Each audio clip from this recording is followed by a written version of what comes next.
तो स्त्री 2 के अपार सफलता के बाद Maddock horror comedy cinematic universe की अगली मूवी हमारे सामने जल्द रिलीज होने वाली है और इसका टीजर भी हमारे सामने रख दिया गया है द वर्ल्ड ऑफ थांबा के नाम से। तो फाइनली इस सिनेमैटिक यूनिवर्स में हमें वैम्पायर के भी दर्शन होने वाले हैं। तो जिन को खून के प्यासे काला चादर ओढ़े हवा में उड़ते पिशाच को देखने का शौक था, तुम्हारी इच्छा पूरी होने वाली है। पर ये इच्छा तो हमारे टीवी सीरियल ने बहुत पहले ही पूरी कर दी है। लेकिन चलो हमारा देसी वैम्पायर। लेकिन खुशी मनाने से पहले चलो इस टीजर का ब्रेक डाउन करते हैं, बिकॉज इसमें कुछ छोटे मोटे डिटेल्स हैं जिसे तुमने मिस कर दिया होगा, बिकॉज आधे से ज्यादा चीज की नजर तो लोगों की किसी और ही चीज पर थी। टीजर के स्टार्टिंग में हमें जंगल का सीन दिखाया जाता है जहां आयुष्मान रेशमिका को कुछ कह रहा है। रह पाओगी मेरे बिना 100 साल तक?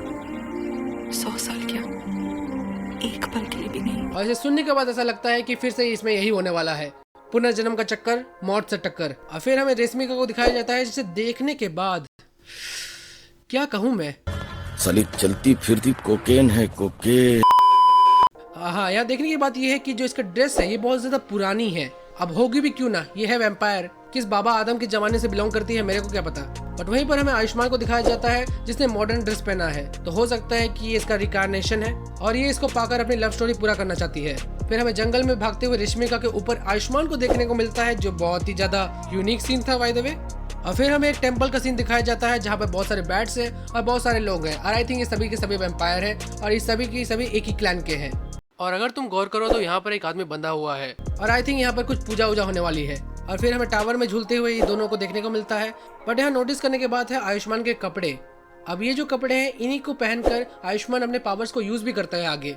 तो क्या ये हो सकता है कि जो रेशमिका की कैरेक्टर है वो आयुष्मान को अपनी पावर्स को यूज करना सिखा रही है, या हो सकता है कि जो आयुष्मान है वो पहले से ही वैम्पायर है, बस उसको पता नहीं है कि उसकी पावर्स क्या है। और ये जो सीन है ये दिल्ली का सीन है, क्योंकि स्त्री 2 के पोस्ट क्रेडिट सीन में हमें बता दिया गया था कि जो कुछ भी हो रहा है ये दिल्ली में हो रहा है। फिर हमें जंजीर में बंधे हुए नवाजुद्दीन को देखने को मिलता है और आई थिंक इसको किसी तरह से सील किया गया है यहाँ पे, और जैसे ये बाहर ना जा सके।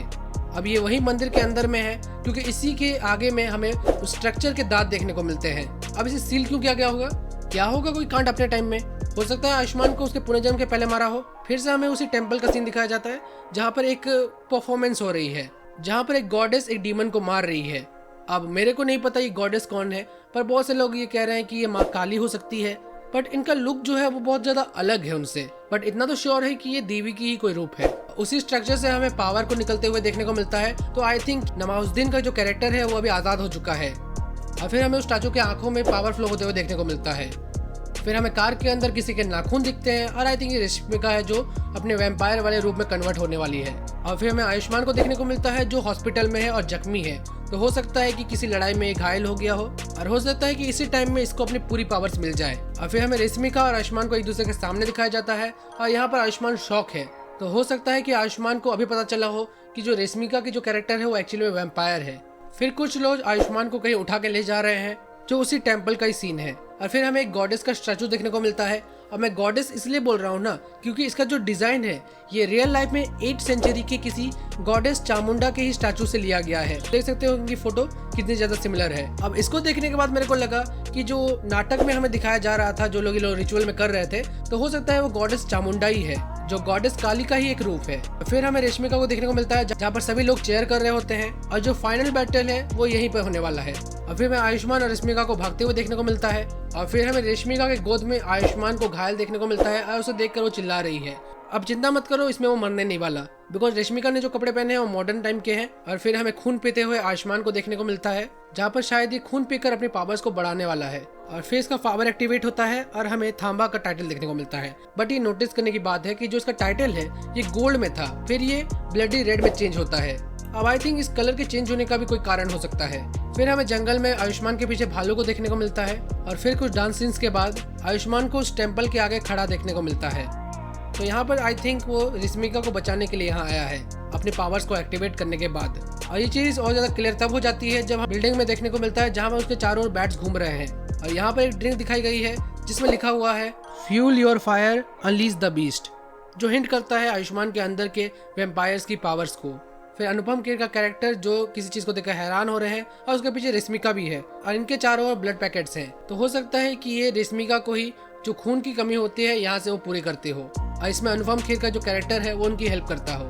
फिर हमें एक आदमी को देखने को मिलता है जो कोई रेड ड्रिंक पी रहा है, तो क्या ये भी वेम्पायर है? फिर कार से आयुष्मान को कोई लात मारता है और ये वही कार है जहाँ पर रश्मिका कन्वर्ट हो रही है वेम्पायर में। फिर उसी टेम्पल वाले सीन में कोई किसी व्यक्ति को लात मारता है और हमें उसे घसीटते हुए देखने को मिलता है।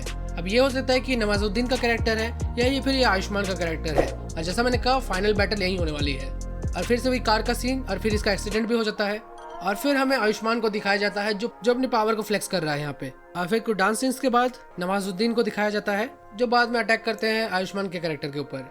बट यहाँ पर नोटिस करने वाली बात यह है कि 75 सालों से इन्होंने कभी कोई लव स्टोरी नहीं देखा। अब देखेंगे कैसे, ये सील थे भाई अंदर में। अब देखो इस टीजर को देखने के बाद मेरे को तो लग रहा है आयुष्मान पहले मर चुका होगा और इसके पीछे नवाजुद्दीन का जो कैरेक्टर है वो जिम्मेदार था, फिर उसको सील कर दिया गया और रश्मिका जो है उसके रिकार्नेशन का इंतजार कर रही थी और फाइनली जब उसने पुनर्जन्म लिया तो ये वापस से उसे खोजने के लिए टाउन गई। बट यहाँ पर कुछ ना कुछ प्रॉब्लम हुआ जिसकी वजह से रश्मिका को शायद इनके क्लैन वाले पनिश करने वाले हैं और आयुष्मान बाद में यहाँ वापस आता है उसे बचाने के लिए। बट ये है तो टीजर ही, हमें इतना कुछ नहीं बताया गया। अब इसके विजुअल्स तो ठीक ठाक है बट और इसमें इंप्रूवमेंट किया जा सकता है, ऑब्वियस सी बात है। बट तुम्हें ये टीजर कैसा लगा तुम कमेंट करके बता सकते हो। अब मैं तो इंतजार कर रहा हूँ भेड़िया वर्सेस वैम्पायर का, वो करवा दो भाई, मजा आ जाएगा। तो ये थी वीडियो, अगर तुम्हें वीडियो अच्छा लगा तो इस वीडियो को लाइक करो, चैनल को सब्सक्राइब करो। मैं मिलता हूँ तुम्हें किसी अगली वीडियो में, तब तक के लिए बाय।